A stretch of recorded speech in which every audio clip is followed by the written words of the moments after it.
right, Duke Ferris. I am here at the EA Showcase with my old friend Cliff. Well, we're not really friends, but I've talked to him before. How you doing? Good, man. How you doing?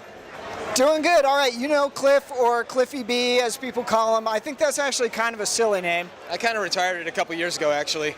Thank God. I never liked that. I think it's kind of like being a rapper. You have to change your name every couple years just to keep it fresh. DJ Cliffy B. Yeah, they call me Dude Huge for some reason on some websites. I don't even know where that one came from. I'll take it, though. I don't know. Your games, though, you seem to have a thing against necks. These are no-neck games. Well, it's a funny thing. I was actually looking at some of the Warhammer universe because they have some cool games coming out, and like our characters look positively tiny next to those guys. And if you really look at Bulletstorm, yeah, there's a little bit of the epic DNA on the characters, but they pretty much stand as their own as far as their own alcoholic space pirates. All right, well, you know Cliff because of the Gears of War games, but he's got a new game, Bulletstorm, looking great. And I gotta say, if there's one word for this game, I think it's redonkulous. I'll take redonkulous. I was just using fun, or funacular. I think funacular is a good one as well. Bulletstorm's really an over-top sci-fi shooter, right? It's a game that just puts the fun back in first-person shooter, right? Everything is so serious these days.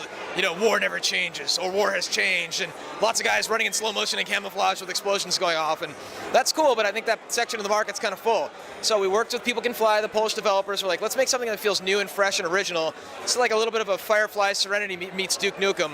Put its tongue firmly in its cheek, blow it out, and have an absolute blast with it. All right, so I've done some really ridiculous kills, a lot of groin shots, different things like that. Oh yeah, groin shot, football in the groin, it never stops being funny. What's the most over-the-top kill in Bulletstorm? Oh, that's $1 million question, man. My favorite one is the one where you shoot people in the groin and then they fall to their knees and you kick them in the face. But you could not only do that, but you could then wrap a flail around their neck and kick them into other guys to blow them up, or kick them into a cactus. It's really this never-ending matrix of creative kills in the game. They're still coming up with different ways to kill people as we speak right now. All right, so you got your Sid Meier, your Will Wright. Suddenly you're like an up-and-coming video game celebrity. And Alexei, the inventor of Tetris, fucking Tetris, is here today. Yeah. Is that intimidating to you at all? I met him a few years ago, and he probably has no idea who I am because he's been doing his thing, and he's working at Microsoft for a while, and he's working.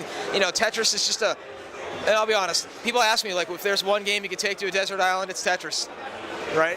It is. In fact, it's the only game that apparently everybody, if you play it and then go to sleep, it's in your dreams. It always has, man. But I think a lot of good video games do that. Yeah, we call it resonance, right? You kind of walk away and the game sticks with you and you're like, ooh, I want to go back. If you're a good game designer, you know how to do that, not only by creating compelling systems, but also creating kind of a compelling core loop of good sound effects and good gameplay. All right, that's Cliff, the hardest working man in the video game industry. Thank you so much. Thank you. It's like I'm James Brown.